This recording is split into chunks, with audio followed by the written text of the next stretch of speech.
Hello, everyone, and welcome to this talk entitled Security Through Transparency, Scaling Your Customer Trust Program. Let's learn how to get your customer trust program to the next level. So to get started, I'll probably do a quick introduction about myself. So my name is Ayoub Fandi. I work in customer trust at GitLab. We also call it field security internally. I've been working in the GRC field for about 5 years now. And as part of customer trust, I probably did close to 1,000 vendor reviews from different potential customers and prospects. And I like GRC, which is pretty rare in this industry, but yeah, that's actually a passion of mine. So this talk is all about transparency. And of course, the first question you want to ask is, why should you care about transparency? So, of course, the first thing is probably to define what customer trust is about.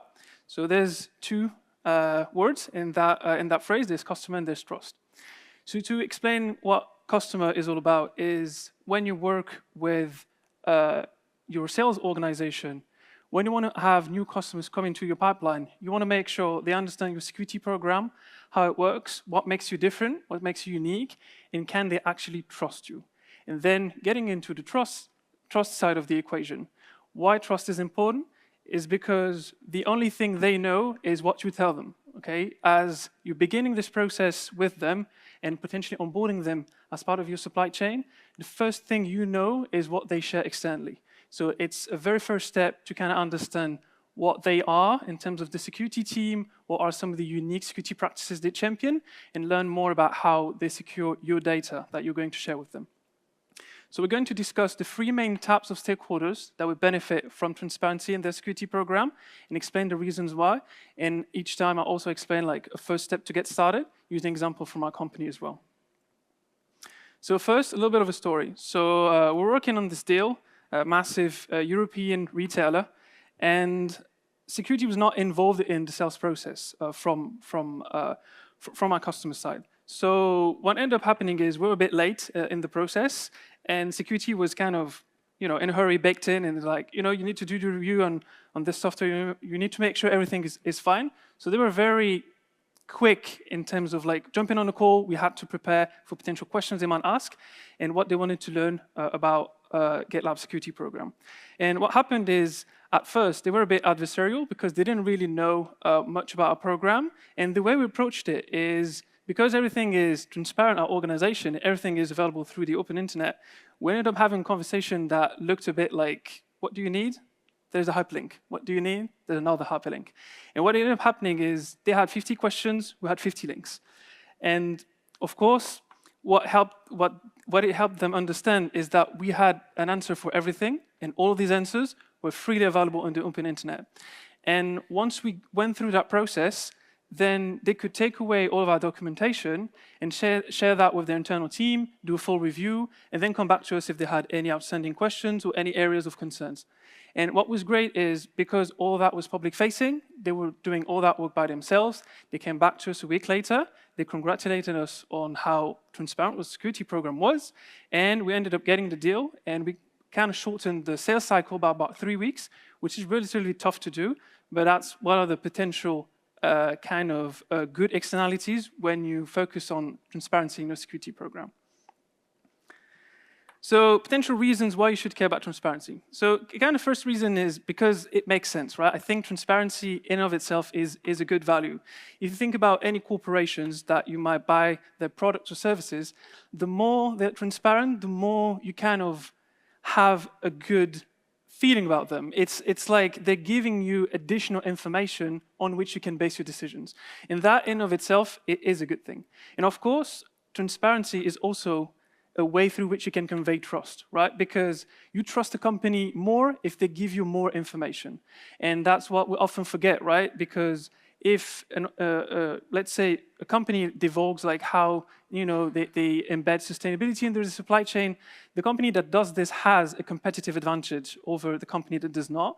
And that's definitely something that you can take in your security program and apply it with a little bit of caveats we will discuss as well. So one of the great things about transparency is, if you think about going through a review, your customers might ask you for 50 policies, might ask you for your SOC 2, your ISO program, might need your latest pen test. They might require a whole load of information. if you can make as much of that information publicly available, then there's no reason for you to wait and then share with that individually by customer, maybe using PDFs or a different media. What you can do instead is focus on high leverage activities for your team. Because if you can have all that on the open internet and they can search for it, then you can focus on potentially building new collaterals for your team. Or focusing, maybe they have specific issues around how you do vulnerability management. Maybe you can work on additional information you can tell them, and then you can also put that publicly so it can be leveraged by other customers and other prospects. So that's a good way also to make sure your program can scale, because of course you won't get the budget you need, but your company needs to sell more and more. So the first type of stakeholder we're going to be discussing is the public. So I divided it in 3 parts. You have the public, you have your customers, and then you have the sales org as well. So the first part is the public. So if you think about the potential advantages for the public, of course, if you have everything out and available on the open internet, what is probably going to happen at some point is you're going to meet someone, maybe at a security conference, maybe somewhere else, and they're like, I know you know your company? Yeah, I actually built my whole policy set from using your sources. And what's great is like you set yourself to be a potential influencer in the security industry, and you can also raise the global security standards across the industry as well. So of course, sharing is always a good thing when it's done responsibly, because what you can do is make sure your program can be leveraged by others, especially smaller companies that have less budget, that probably need a leg up to get started, and they can use all of this to get the first kind of policy set in place and understand how they can properly explain all of what they're doing in a way that makes sense to the prospects, to their customers, and also to the broader public. And another great benefit about sharing is that if you share, then potentially you can get very valuable feedback from the industry, because potentially they saw something that they think you can improve, maybe your SLAs or something else, and because you have that wide open, then they can actually help you improve your program, which is good for everyone. Another potentially good externality is that you set yourself to be an influencer in the security industry. What I mean by that is that you participate in making everyone more secure and having like better standards for everyone, which I think is also a good opportunity. Especially, I think the marketing team would probably like that a lot.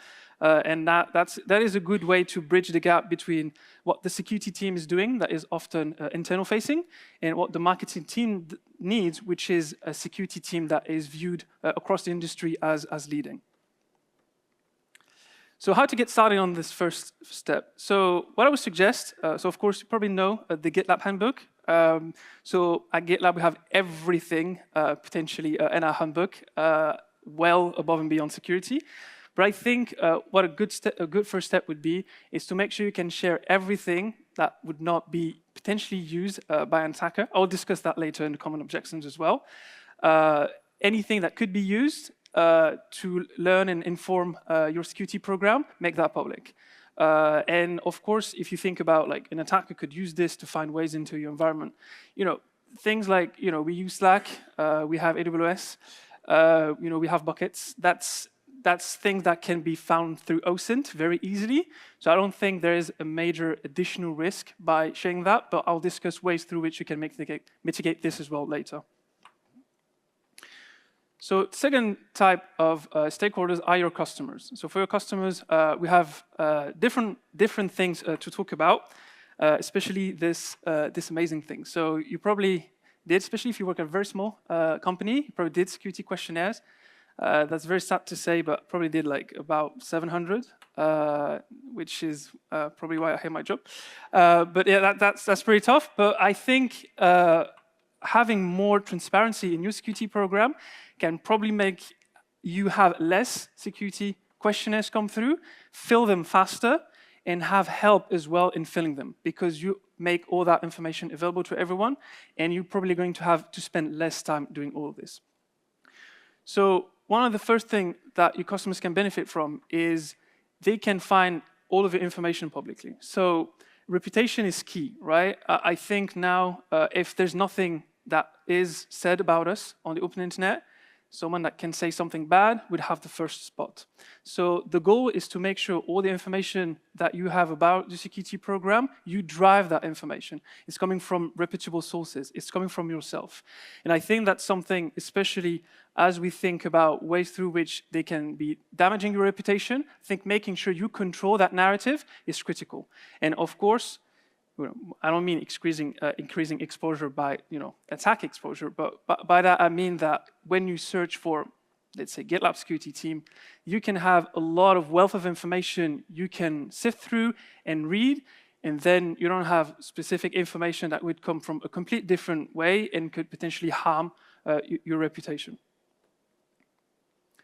And another major benefit is from your customer's side. So if you think about a customer, they come to you because they want to onboard you on your supply chain. So for that, they need you to fill that security questionnaire, that vendor review, go on that portal, fill 675 questions.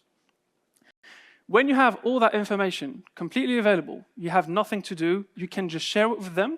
It might not work always. We've seen especially a very high level of success for smaller customers. But what you can do is just let them know that you can do that yourself. We have everything publicly available. If you use these links, you can fill out the form yourself. You can reach out to us for specific questions, maybe very challenging, minutiae details about how we do RBAC, for instance. But for very well-known security concepts and areas, it's very easy then for you to just not pointing it to them, but at least making sure they can make that decision themselves if they want to go through or still want you to complete it. Because at some point, if there's backs and forths, and it can be 1, 2, 3, 4, it can lead to lots of delay in the sales cycle, potentially weeks. And I think that both parties can benefit from an additional level of transparency there. So how to get started on that front is probably going to build your own trust center. So there's different names for it, but I think Trust Center is kind of the agreed upon name in the industry. So I put a couple here. Most especially SaaS companies now have one. And the goal of the Trust Center is that all the documentation you have that can be shared with all of your customers, you have that available. So examples could be, as I said, pen test report, latest BCP results. It could be your ISO certification. Anything you feel comfortable sharing without an NDA, you do that. Then you can either build in-house a way to manage this kind of NDA process, or you have lots of companies now that allow you to have kind of gated documentation for which you would need first to sign an NDA. So the legal liability, everything is set up on that front, and then you get access to that gated content.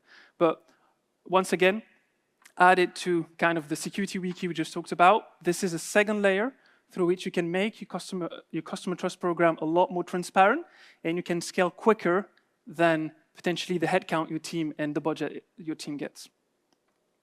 So the last type of stakeholders I wanted to talk about are the sales organization. So the sales organization, they're critical, right? In lots of areas, they actually make our jobs possible. So because they're critical, especially in the trust context, because they build those relationships with our customers, we want to make sure they're empowered to make those decisions and they have all the right information from a security standpoint. So to kind of understand the context, so this is extremely scientific, okay? So you have here, this is me. Here, this is a chart, and this is the sales org. So what I mean by these charts is that our team is probably not going to grow as fast as the sales organization and as fast as the ARR. So the issue we have here is that our team might get 2 headcount additional for the next year, but the sales team might grow by 700. And each of them have the new accounts, potentially lots of new opportunities, and we have to cater to all of them, and we have to do that with very, very limited budget. So how can we do this? So one potential way through which we can do this is try to make friends and be friends with the sales organization.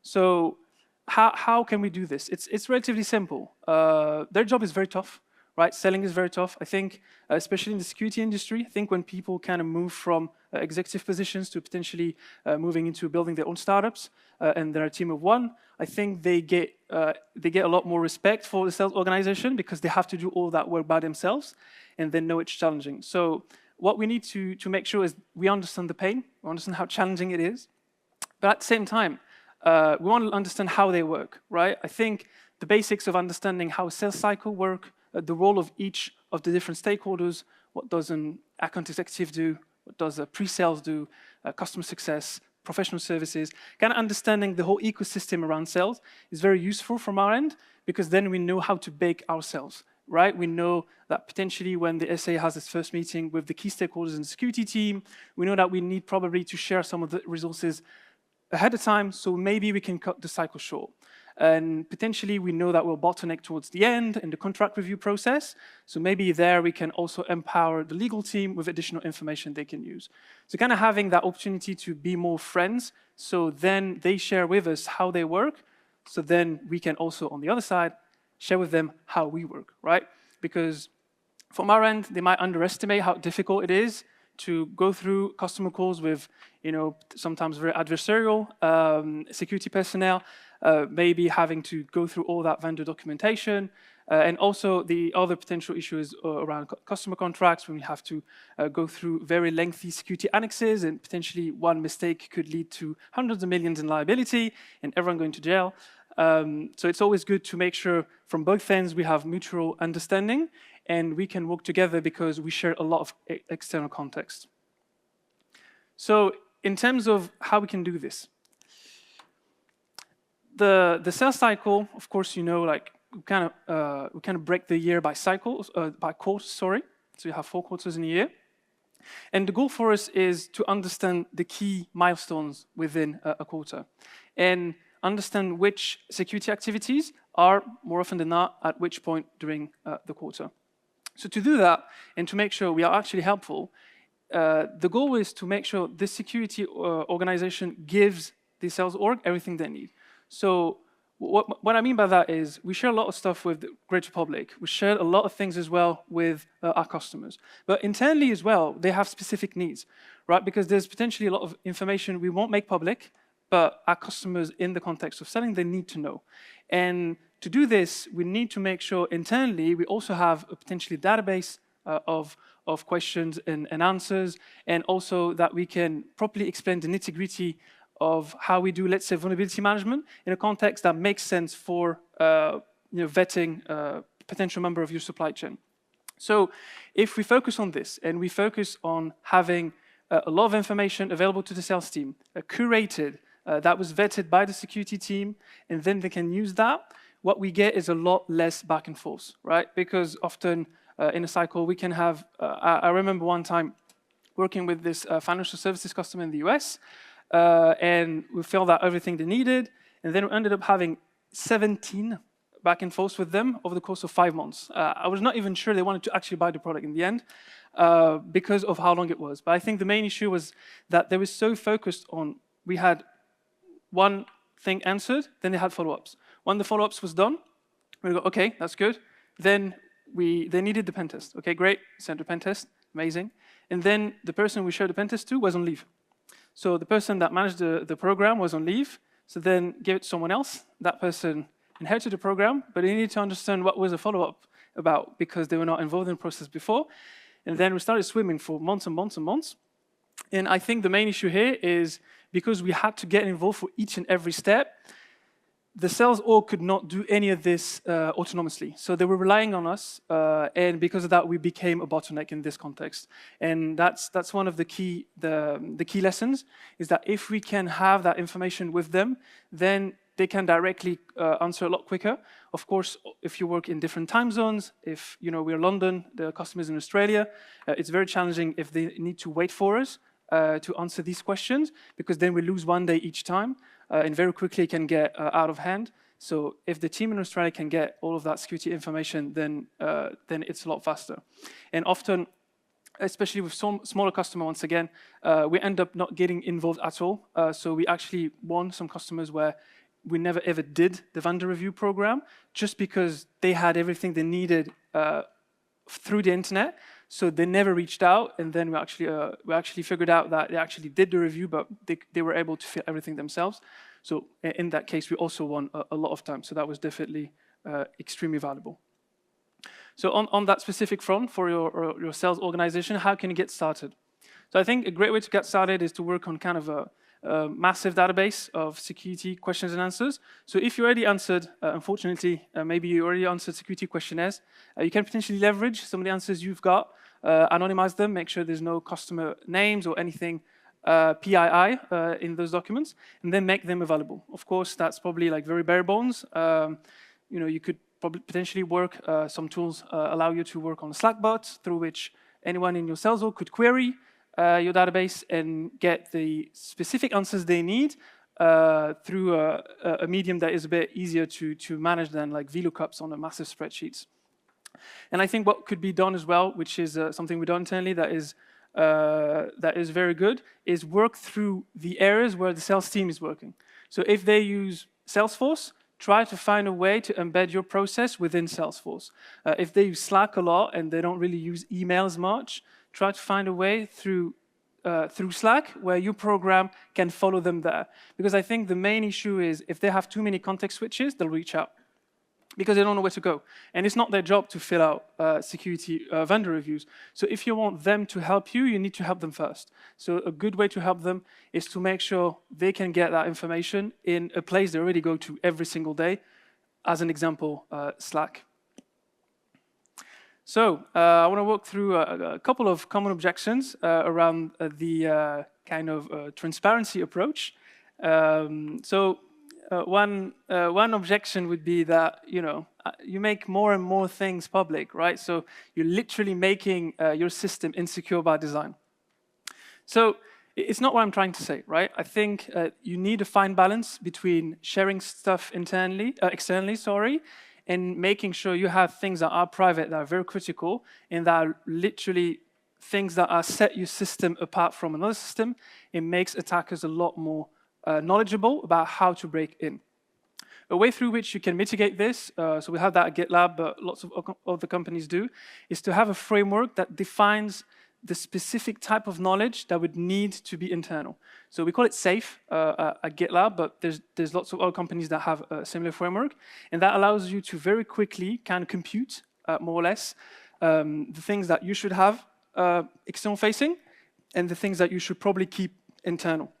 So to give you some examples, if you have a very high level network architecture that doesn't have any details, you have Bastion hosts, you have firewalls, you have a WAF in place, there's 2 VPCs. If you don't give any more details, attackers can probably figure it out that you had VPCs in your environment. So it's about understanding how far is too far, and that is probably, I think, something that the security personnel they can make these decisions themselves, because they know from thinking in an adversarial mindset, they know what could potentially be of use, what could be very easily found through OSINT, and what is not a problem at all, and is just something that could help the broader customer base. So another potential objection would be, if you think about it, I explained the story at the beginning. You share links. It doesn't look like a personable way to sell. It looks very cold, and it doesn't look like you're building actual relationships.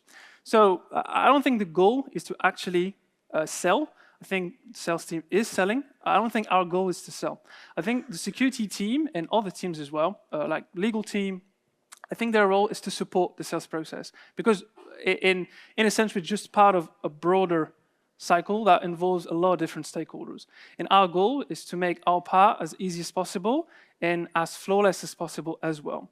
And to understand that the sales organization, they need your help because they have vendor reviews, because they have contract reviews, because they jump on a call with the CISO, and the CISO wants to learn more about specific topics. In this context, that's where you are useful.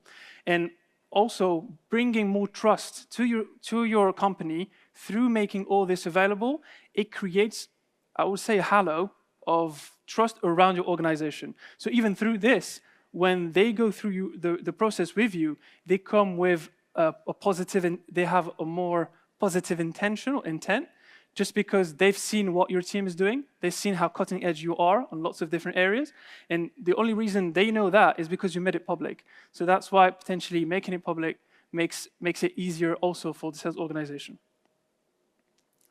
So another major point that you could raise is that, if I build a massive list of policies, then I build a massive list of security question and answers, and then I have all of my documentation outward facing.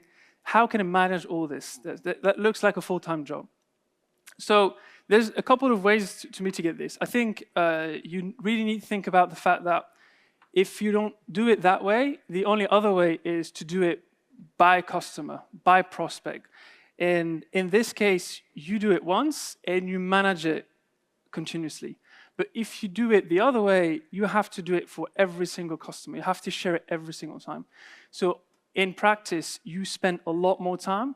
It's just that that time is through a longer term. So maybe it's only an hour or two a week, but it's over the course of a year.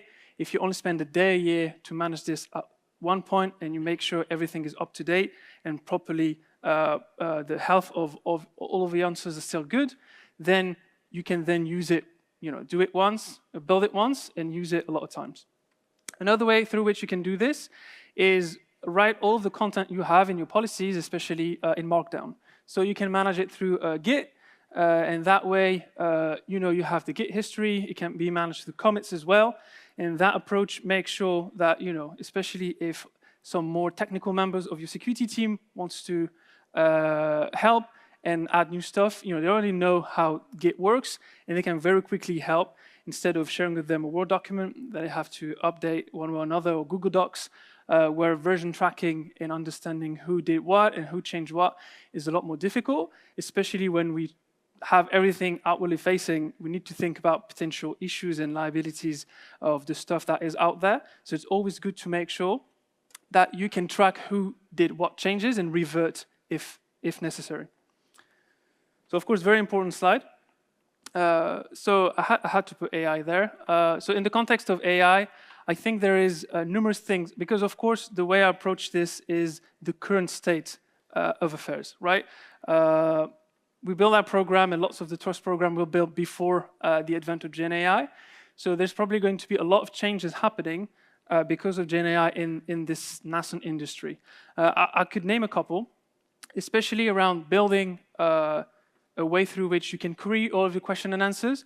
I definitely think that now, if it can be done through a Slack bot, in the future, it'll probably be done through a version of GPT, through which you can literally ingest all of the security information, and then it can be answered as needed by anyone that asks, and in a more natural way than by quoting lines of text. So I think there's definitely ways through which we can make that a lot more effective, and also a lot more scalable. Just because then to manage it, it's a lot easier as well, and you can add new data sets in a way that is a bit more easy than through a process where you have to embed new spreadsheets into a model you have that might link back to Google Sheets. A more, let's say, a DIY project that you might have for your first iteration. So I'm pretty happy about the potentials of Gen AI and how it could help on that front. And I think also what it can help with is understand when you need to update certain answers and when you need to double check if this is still available. So it could connect to your policies and understand, okay, you changed your policies 2 months ago, but some of the answers didn't change. And making sure you have those answers potentially automatically be updated based on output from your policy change, answers change as well. So that's a very good way through which you can leverage Gen AI. So I really think you should try it. So to finish, I would really like to kind of explain some of the metrics around this. So for our team, we probably go through about 700 to 800 reviews per year currently, and of which most of them will have to go through a questionnaire, go through the complete process.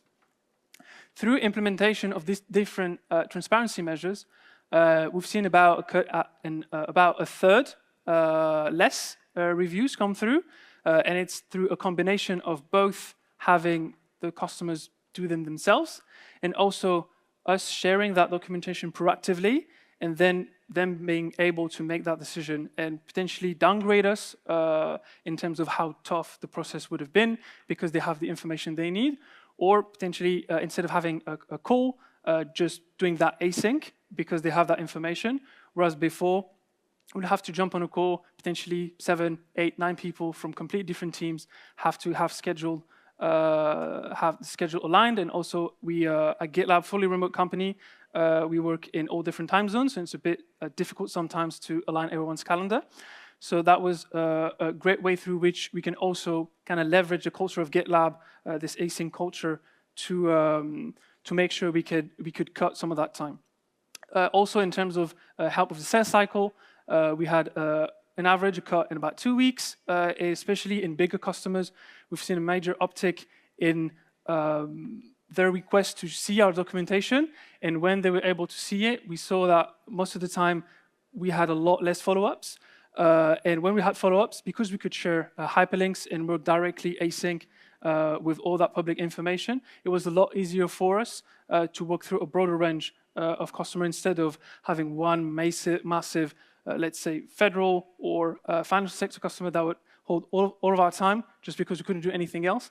Now we could work more async because we have all that information available. So yeah, that's about it for my talk. Any questions?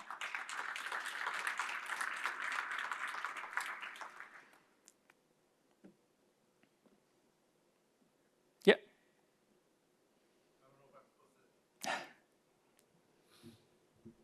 How long did it take you guys to get from internal policies to kind of building out your trust center? Was that like a 3-month project or like a year project?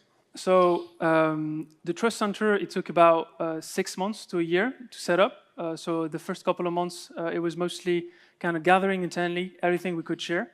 And then we kind of had a very formal setting where we understood, like, this is what we can share directly, this is what would need it, potentially an NDA.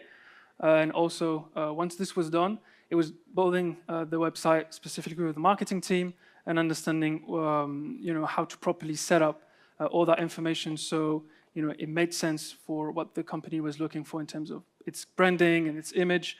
So I would say from our end, it was between 3 and 6 months, and then the 6 other months was mostly kind of getting all the approvals. And once now it's set up, it's a lot easier to maintain than it is to build, just because we can very quickly amend anything and change anything.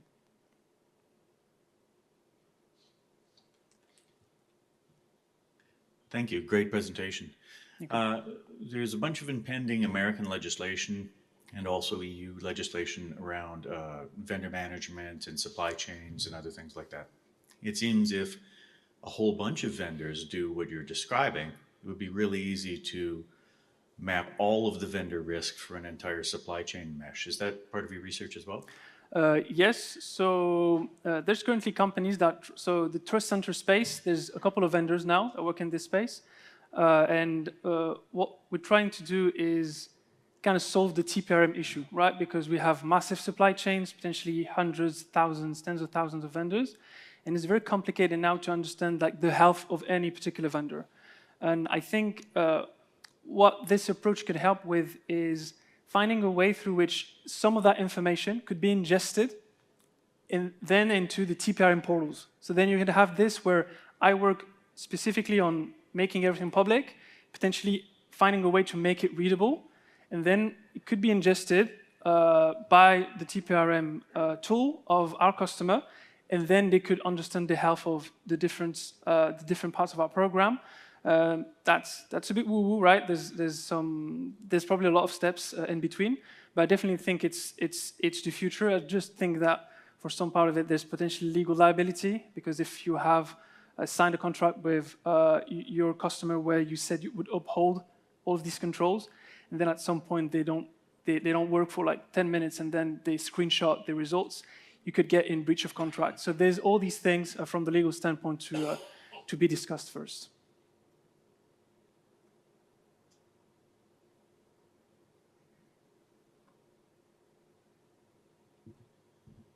If I can again, what was the biggest internal hurdle that you had when doing the Trust Center project?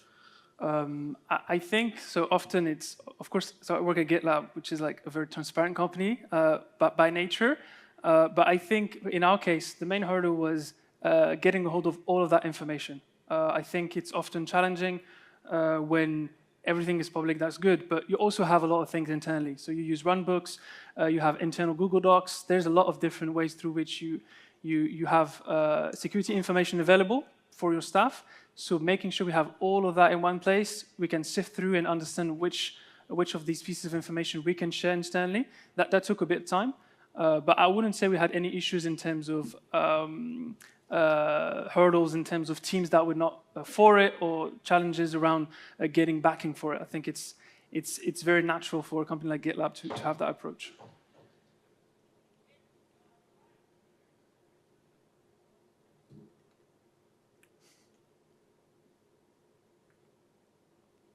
I think that's it. Yeah, yeah. Coming at it from the physical security side, but you've been talking about cyber. I'm thinking, might the physical security guy say, you know, what?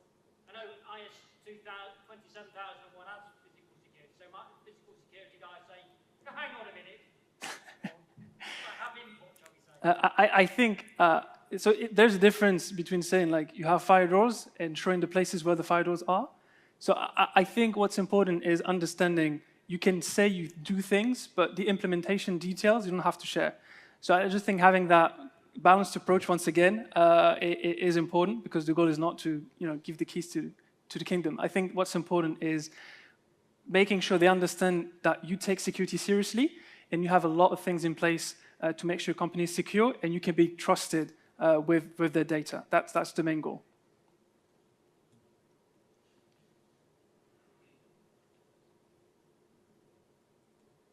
No more questions? Thanks a lot. Thank you.